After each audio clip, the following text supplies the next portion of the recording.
Dobar dan, poštovani gledalci, na kanalu ste Radio Televizije Atlas, pratite specijalnu emisiju Atlas Intervju i naš zajednički gost danas je Danilo Bac, Crnogorac koji se zapravo i rodio u Americi, a tamo se proslavio kao scenarista i to baš u Hollywoodu. On će biti danas naš zajednički gost, a ispitivaćemo ga koleginica Isidora Radulović iz Dnevnih novina i ja, stoga bilo bi dobro odmah da počnemo. So, Mr. Danilo, can you tell us, since you've been in Montenegro several times, is there anything that changed? A great deal has changed. It seems that sometimes like everything has changed, and then the other time because of all the growth and the building along the coast. Then at other times because the coast is still there and the spirit of Montenegrins is still there, it seems as though nothing has changed. That it's still the same. It's very much like a homecoming in a sense, especially visiting my relatives in Ulcin on my mother's side. That's one of the reasons I'm visiting the Čikonović family. And also just having a chance to see all the places I was here before. I look forward to even better tourist activities in the future. I think Montenegro is just getting liftoff, but it's a wonderful place to stay and be. And the country remains as beautiful as ever. It's just extraordinary. Do you find Montenegro inspiring for your screenwriting? I guess in some ways I do. The other reason I'm here is I'm researching information. I'm researching for a project I'm writing on my father's life and work for King Nicholas before the war and during the war, and his mission that the king sent him on to the United States, which brought him to the United States to help the Montenegrin American community there. So it can't help but not only infuse my sensibility, but also specifically now I'm turning to the subject matter and our family past history. And as I say, researching it here and also planning to write, I hope, a very involving, engrossing book about it. You made a Hollywood career on screenwriting. Before you entered in Hollywood, did you expect something different than the things you find? Well, I think I expected something different, and I actually had something different when I entered professional filmmaking, because I entered it in 1969, 67, was the first time I sold anything I wrote. And Hollywood was different then than it is now. With globalization, Hollywood has changed enormously. So one of the things that was very active at the time, very preeminent in 69 and 70 at that time, was there were a lot of young American filmmakers who had gone to film school. And I went to one when I came back from all my graduate work. And I went to UCLA Film School. And there were very many others who began their careers after they left film school. One of the earlier ones was Francis Coppola.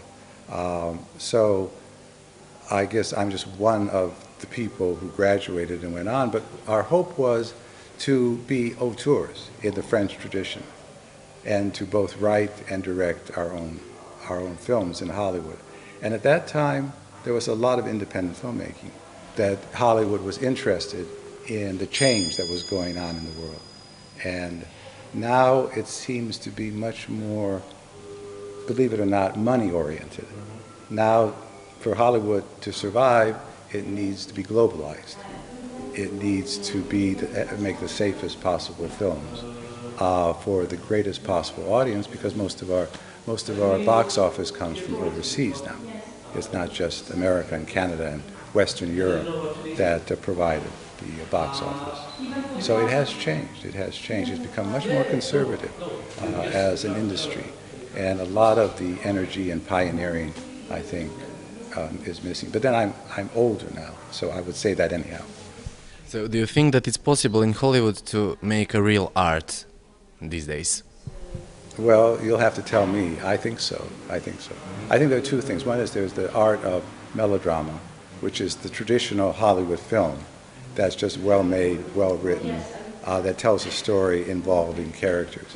And then there is, even beyond that, there is the much more specific art that you get with the avant-garde filmmakers and the very special auteurs, both in the States and whatever. So, yes, I think it is. It's very difficult, but I think if you're young and starting out and you're talented enough, I think it's possible. And also come from a family that has a lot of money and can give it to you to make a movie. But that's sometimes rare. So can we go back to those young days for a second, and can you tell us about your startings? How did you start to write?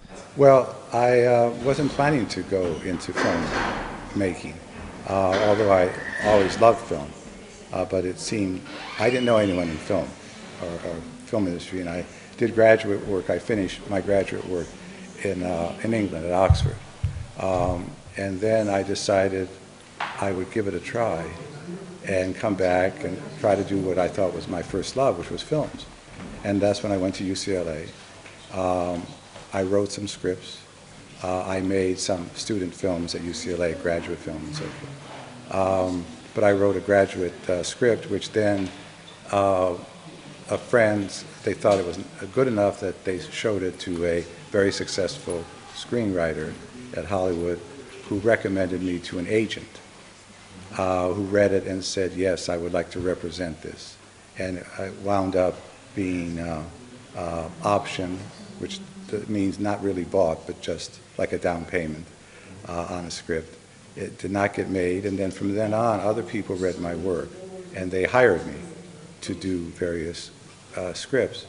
And some, after that, it just continued. Evidently, my work was of a high enough caliber or was pleasing enough that I continued to be hired. And also, I wrote my own. Original screenplays, and that's actually what drew me to the attention of Paramount when they were thinking of making a film called Beverly Hills Cop. So. Do you think that you need something else besides talent to go to the Hollywood market, American filmmaking market? Definitely, you need luck, a lot of luck, and because there are some very talented people who have not quite had the success that they should. And it also, you have to have a lot of what I would say is drive. You need to be completely sure of yourself. It's much more helpful to be completely sure of yourself and not listen to what anyone else is going to tell you is not possible, and just to charge ahead. And the people who have been very successful with that are very talented people who have that ability to just say, it doesn't matter what you say, I'm going to do this somehow, and I will prove myself. And usually quite often that's the case. There are some who are not so talented who do that, and you never hear of them again. But it just takes luck, something to happen, and a lucky break. So since you were the Oscar nominee, do you think it's your biggest achievement, the Oscar nomination or something else? Yes, I guess it is, professionally. Professionally it is. Unfortunately, one of the secrets of Hollywood, unfortunate secrets, open secrets, is that for writers of screenplays, quite often we write screenplays which never get made, or at least haven't been made to date. So actually, perhaps the proudest thing I've written is owned by someone who has long since died or passed, or the company which is no longer, and I was paid for it, but it can't be made because the rights are tied up. So, yes, to answer your question succinctly, shortly, I guess Beverly Hills Cop is I'm certainly proud of it, and proud to have been a part of the whole process. Yeah. How did you collaborate with the directors? Did they have some remarks about the screenplay, for example? With Beverly Hills Cop in particular, For or example, in general? in general. In general. Well, in general, yes, they do. You really should listen to them, because if you don't give them what they want, they won't listen to you anyhow, and they will just sort of say thank you very much and goodbye and hire someone else to give them what they want. Either that, or you are persistent or smart enough to convince them that you're right and that they should reconsider their ideas. Sometimes that happens, and sometimes that's a very good working relationship when that happens. But it doesn't happen all that often. Hasn't happened for me all that often. So even though I've worked with some good directors. Which of those collaborations do you love the most? Which ones that I've done? With the directors, yes. I think the one that I enjoyed most was Ridley Scott, when I worked with him for several months on an uncredited rewrite on Someone to Watch Over Me. And Ridley, he was just, you knew that whatever you got on paper or discussed, that he was going to put on the screen, that it was going to look the way you had both seen it. But quite often that's not the case. Quite often, because of circumstance, the director, or because of his or her degree of talent, they don't put it on the screen the way you see it, but still it's up there. But and he was just very enjoyable to work with, and I'm sure it's still the case. But yeah. Would you like to renew the collaboration with him? Maybe did you contact him maybe after that experience of the previous movie? Well, yes, but I think he's awfully busy with his own many films and his production empire. So we haven't run into each other much since then. Yeah. You're going to write a book about your father, Yes, right? yes. So can you reveal us some details about it? Well, just generally, he grew up, he was born in Ulsan, and his family had moved from Cetinje and I think Polinovo as well, and finally wound up in Ulsan. So his family knew, as I think most people did, the king and so forth in the family, and had dealings with him. He was a young man, and he got married here, and then the war came, and he was asked to, he was sent on various missions for the king because he was very loyal, very trustworthy. And the last mission he was sent on was when he was in exile with the king and a queen and the court, where they were waiting for what was going to happen with the end of the war and the Treaty of Versailles. And he was sent by the king to the United States. And there were many adventures in the United States as well. And also when he returned, it's very much like actually a screenplay or a film. It's almost impossible to believe what adventures went on. But hopefully I will be able to bring them to life on the page. I would like to go back to your writing. So, when you are writing, did it ever happen that you just, in the middle of writing, don't know what about to write? You have like a blockade. What happens then? You mean like I just don't know? You just block. You don't know what to write anymore. And you have to write because there are some deadlines. Oh, yes. So what happens then? Well, then it doesn't happen because of that. You'd be amazed how much a deadline eliminates the block. Mm-hmm. You will do whatever. The problem comes when we have this tradition in filmmaking. I don't know if you have been involved with films here or there, that called notes. And that's when the producer, the studio, the director, everyone sees what you've written.